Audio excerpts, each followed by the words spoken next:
তো রাজসভায় আমাদের অপমানটা দেখলে? হ্যাঁ, সে তো দেখলাম মন্ত্রী মশাই।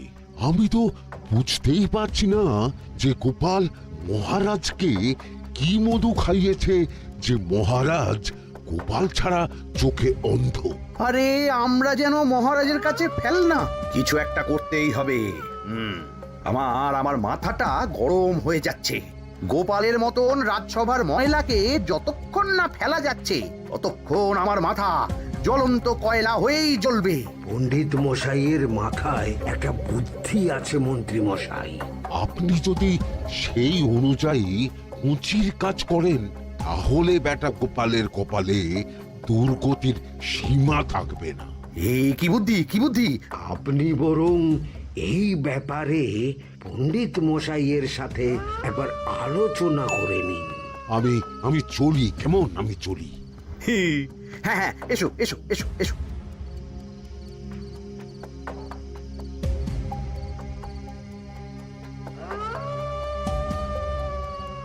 আরে ওই তো আমার বাঁ হাত ঘটা আসছে, বেটাকে দিয়ে একটা কাজ করাতে হবে। এ কি মন্ত্রী মশাই, আপনি এখানে দাঁড়িয়ে কি করছেন? এই একটা গুরুত্বপূর্ণ ব্যাপারে কথা বলছিলাম। একটা একটা কাজ করতে পারবি? কি কাজ করতে হবে বলুন মন্ত্রী মশাই। আমাকে একটু ঠান্ডা জল, পাতিলেবু আর পুদিনার পাতা দিয়ে শরবত বানিয়ে খাওয়াতে পারবি? সেসব আমার ঘরে ব্যবস্থা করাই আছে। চলুন চলুন আমার সাথে চলুন। হ্যাঁ হ্যাঁ, চল চল চল চল চল।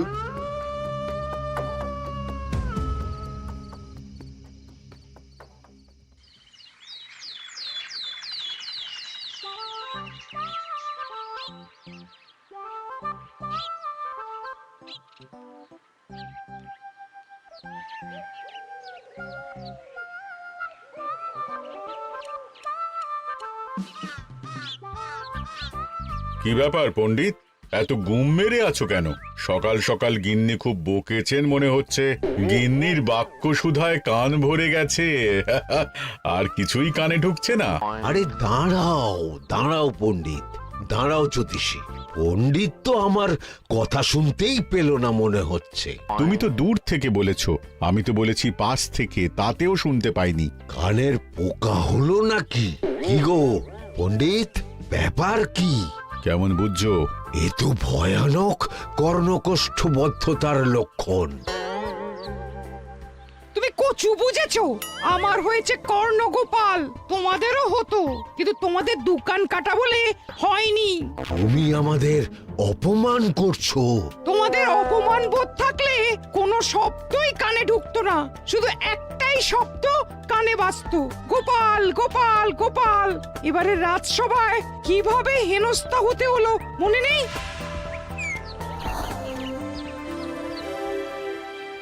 মহারাজ, একটা ভিক্ষা আছে। ভিক্ষার জন্য কৃষ্ণনগরের রাস্তাই সবচেয়ে উপযুক্ত জায়গা গোপাল, তুমি বরং সেখানেই যাও। মন্ত্রী, মন্ত্রী মশাই ঠিকই বলেছেন মহারাজ। যে যার নিজের জায়গা থেকে কথা বলে। কুকুর বলে ভৌ ভৌ, বেড়াল বলে মিউ মিউ, কাক বলে কা কা। মন্ত্রীর ভিক্ষার জায়গা কৃষ্ণনগরের রাস্তা, আর গোপালের ভিক্ষার জায়গা মহারাজ কৃষ্ণচন্দ্রের দুয়ার। বলো কি ভিক্ষা? বাড়িতে পুজো আছে মহারাজ, খরচা অনেক, কিছু ঋণ আবশ্যক। যদি 100 মোহর। ঋণ তোমাকে আমি দিতে পারবো না গোপাল। পুজো উপলক্ষে তোমাকে আমি 100 মোহর দিলাম। মহারাজ, আমিও ঠিক এই কথাটাই বলতে যাচ্ছিলাম।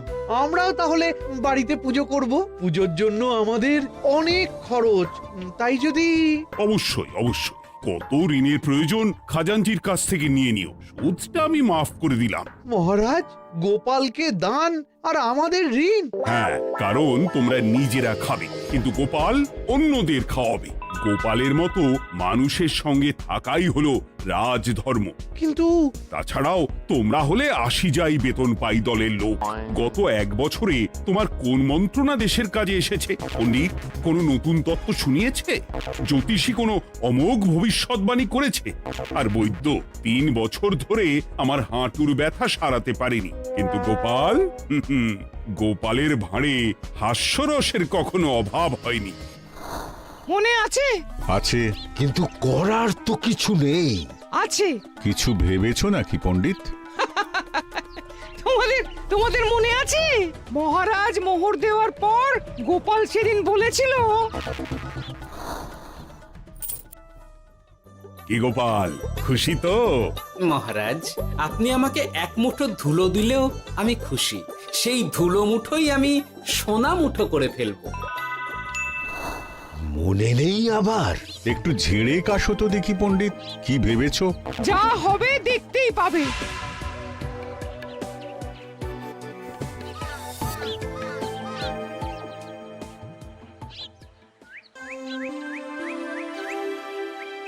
মহারাজের জয় হোক, মহারাজের জয় হোক। ওরে বাবা, এই যে সকাল সকাল চান করে ঠান্ডা লেগে গেল মনে হচ্ছে। মহারাজ, ওই কবি গান উপলক্ষে গত মাসটা আমি কৃষ্ণনগরের কোণে কোণে ঘুরে বেরিয়েছি। প্রজাদের মধ্যে একটা অসন্তোষ আমি লক্ষ্য করেছি মহারাজ। অসন্তোষ? আমি তো জানতাম আমার শাসনে প্রজারা সুখে আছে।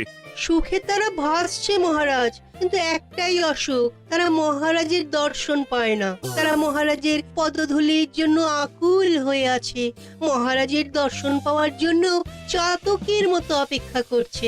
চিত্রকরকে দিয়ে চিত্র অঙ্কন করিয়ে বিলি করে দিলেই হলো।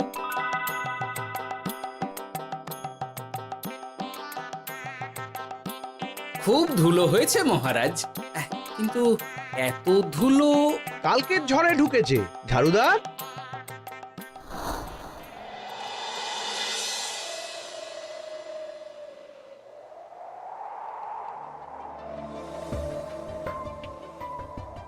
এই সুযোগ, রাজসভা ফাঁকা, এমন ঝড় যে পেয়াদারাও বাইরে নেই। কাজটা সেরে ফেল, বুঝলি?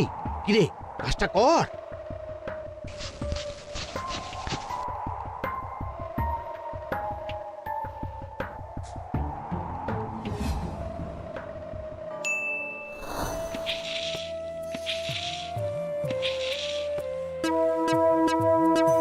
এত ধুলো!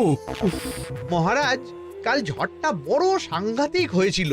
তা বটে। আচ্ছা গোপাল, তুমি বলেছিলে মহারাজ তোমাকে এক মুঠো ধুলো দিলেও সেটা সোনা হয়ে যাবে। এখনো সেই কথাই বলছি। মন থেকে বলেছিলে না মহারাজকে তেল দেবার জন্য? তেল দেওয়ার দায়িত্বটা তো আপনি নিজের কাঁধেই নিয়ে ফেলেছেন।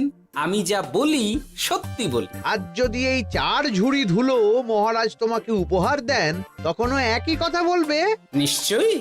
মহারাজ, গোপালকে এই 4 ঝুড়ি ধুলো দেওয়ার হুকুম হোক। কি গোপাল, আমি তোমাকে যদি এই ধুলো ঝুড়িগুলো দিই, তা থেকে সোনা আসবে নাকি?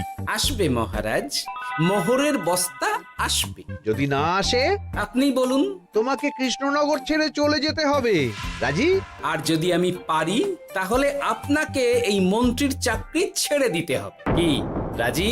কি মন্ত্রী, রাজি? রাজি। গোপাল? রাজি মহারাজ।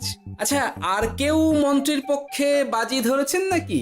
হ্যাঁ, আমি আমি আমি আমি ও গোপাল এবার যে মরণ কুয়োতে ঝাঁপিয়েছে, সেখান থেকে আর উঠে আসতে পারবে না।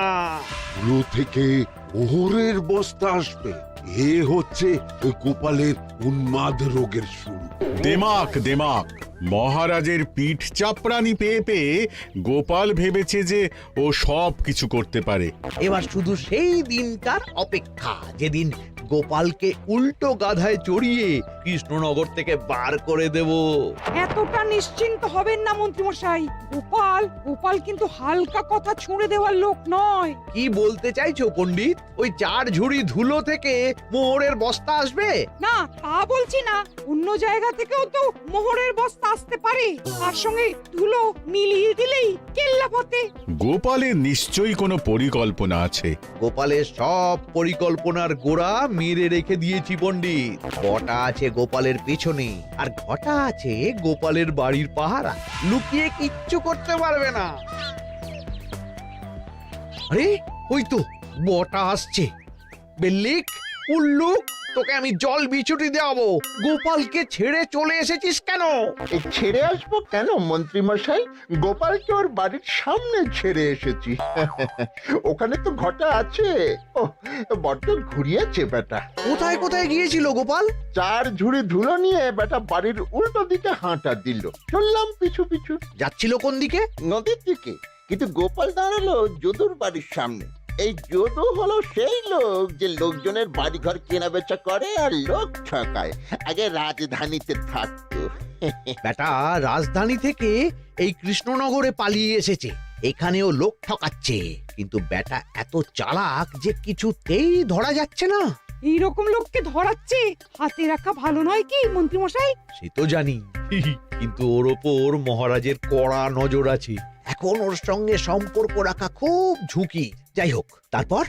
হ্যাঁ, তারপর যদু, যদু রে, গোপাল খুড়ো, আরে তুমি এখানে কি করছো? দেখতেই তো পাচ্ছিস ধুলো। তবে যে সে ধুলো নয়, মহারাজ কৃষ্ণচন্দ্রের পদধূলি। শুনিসনি বোধহয় এখন কৃষ্ণনগরে সবচেয়ে বেশি চাহিদা মহারাজের পদরেণু। আচ্ছা, মহারাজের পদরেণু নিয়ে যাচ্ছ কোথায়? এই ছোট ছোট পুলিন্দায় ভরে কৃষ্ণনগরের প্রত্যন্ত জায়গায় যেখানে প্রজারা মহারাজের সাক্ষাৎ পায় না সেখানে বিক্রি করব। তোমার কি মাথা খারাপ? পায়ের ধুলো বিক্রি হবে? ওরে, গতবারে মাত্র 1 ঝুড়ি ধুলো 1000 মোহরে বিক্রি করেছিলাম, এবারে 4 ঝুড়ি। শোনো, তুমি আবার ঘুরে ঘুরে বিক্রি করবে কেন? তোমাকে আমি বরং 10 মোহর দিয়ে দিচ্ছি। তুমি আমাকে এগুলো দিয়ে দাও, আর বিক্রি করে যা হবে তোমাকে এই 40 ভাগ দিয়ে দেবো।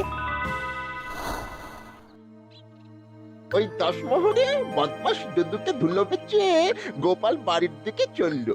বাড়ির সামনে অব্দি পেছনে পেছনে গিয়ে তারপরে এই আপনাদের কাছে আসছি। বলিস কি রে, ধুলো বেচে 10 মোহর? ও মন্ত্রী মশাই, গোপাল তো একেবারে নাড়ি ধরে টান মেরেছে। গেল রাজসভায় এমন সুখের চাকরিটি গেল। এবার আবার রাস্তার ধারে গিয়েই বসতে হবে। এবার নবাবের দরবারে জায়গা আছে কিনা খোঁজ করি গিয়ে। ধ্যাত্তেরি, 10 মোহর আর 1 বস্তা মোহরের মাঝখানে অনেক রাস্তা। সেই রাস্তায় আমি লোক বসিয়ে রাখবো। আরে আরে, ওই তো তোমার ঘটা আসছে। এই, তুই গোপালের ঘরের পাহারা ছেড়ে এলি কেন? গোপাল নেই নেই নেই নেই নেই নেই।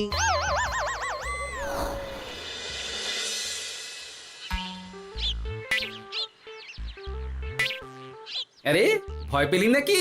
না না না না না, ভয় পাবো কেন? শোন, তোকে পেয়ে আমার খুব ভালো হলো বুঝলি।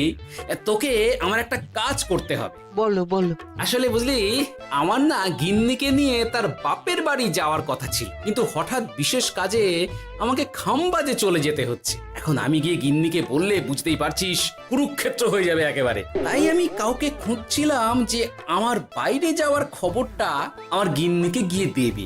তুই পারবি বাবা ঘটা? ওরে বাবা! আরে আরে আরে, ভয় পাস না, তোকে গিয়ে মুখে কিছু বলতে হবে না। এই নে, এই চিঠিটা আমার বউকে দিবি।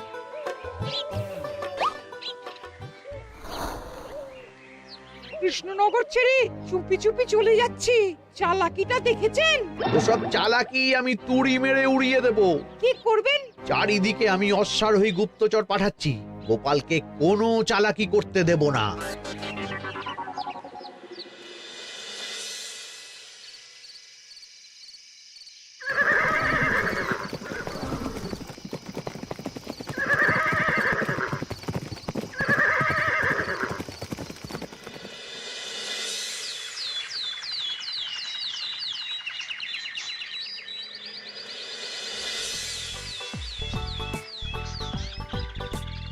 অং বং পিং পং। হ্যাঁ, ওরে বাপ যে, এ আবার কি বলে? মানে বুঝিতে পারিলে না? অং বং পিং পং অর্থাৎ আইসো আমার নিকট বিদেশি জাদু শরবত আছে। ইহাতে তৃষ্ণা নিবারিত হয়, শক্তি বৃদ্ধি হয়, ঘুম ভালো হয়, সম্পর্কের উন্নতি হয়, জামা কাপড় ফর্সা হয়, তু শব্দ না করে সকাল সকাল কষ্ট পরিষ্কার হয়। মূল্য মাত্র 1 মোহর। বোঝো, ওইটুকু অং বঙ্গের মধ্যে এত কিছু? ঠিক আছে, তা দাও দেখি। আপাতত টেস্টটা তো মিটু, বাকিগুলো পরে বোঝা যাবে।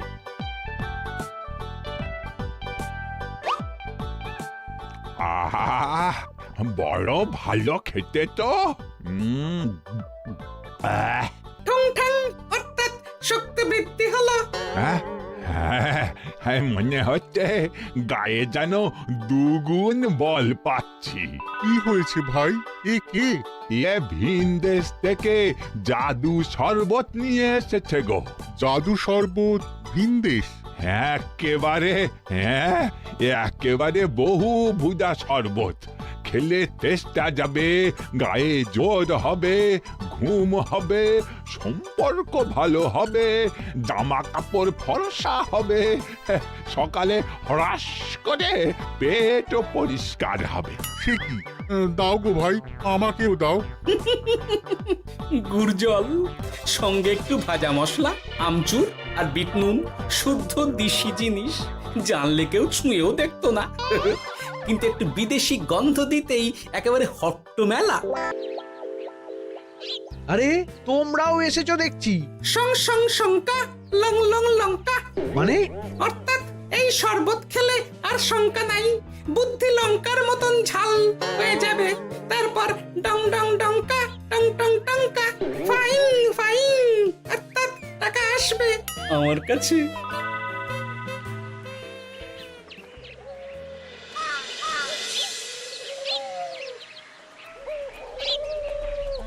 ঝপ ঝপ ঝপাং, ভট ভট ফটাং, অর্থাৎ উহাকে দৌড়িয়েছো কেন? বেটা জোচ্চোর অনেককে ঠকিয়েছে। অনেক দিন থেকে তককে তককে ছিলাম। এবার এই ধুলো নিয়ে মহারাজের পায়ের ধুলো বলে বিক্রি করছিল। একটা বেনামি চিঠিতে খবর পেয়ে বেটাকে ধরেছি। ব্যাং ব্যাং বিগ ব্যাং, অর্থাৎ বাহ বাহ বাহ বাহ। বেনামি চিঠিটা আমি দিয়েছিলাম বাবু। বাবা যদু, তুমি সেই রাজধানী থেকে কৃষ্ণনগর অবধি মানুষকে অনেক খোল খাইয়েছো। তুমি এতদিন ঘুঘু দেখে এসেছিলে বাবা, এবার গোপাল নামক ফাঁদটা দেখলে। কতবার বলবো এইসব ধুলো আমি গোপালের কাছ থেকে কিনেছি। যা বলার ওই বিচারের সময় মহারাজকে বলবি। চল চল চল চল চল।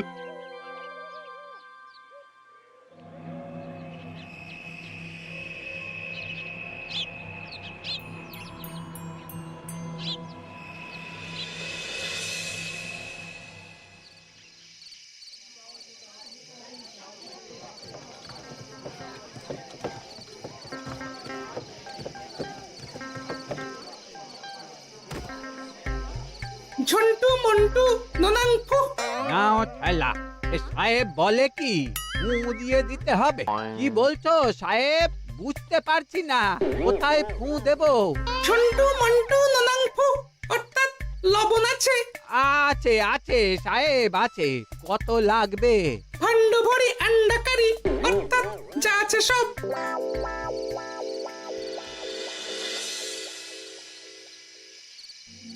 ব্যাস, মোটামুটি আশেপাশে সব দোকানের নুন এখন আমার জিম্মায়। এবার আসল মজা শুরু হবে।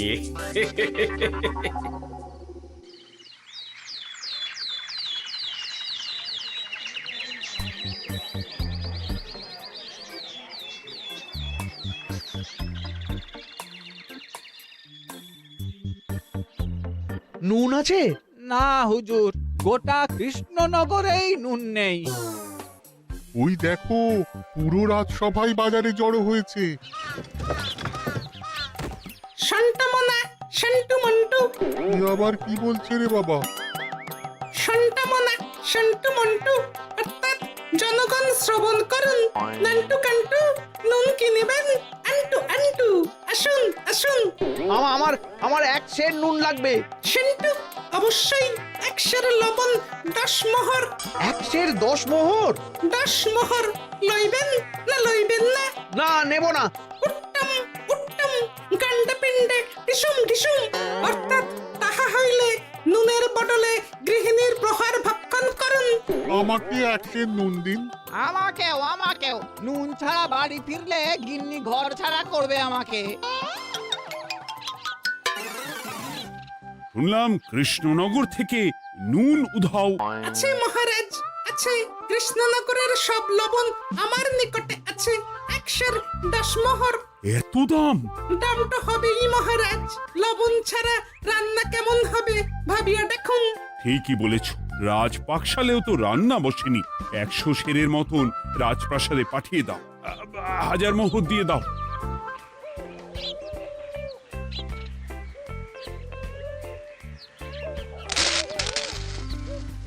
ব্যাস 1 বস্তা মোহর হয়ে গেছে।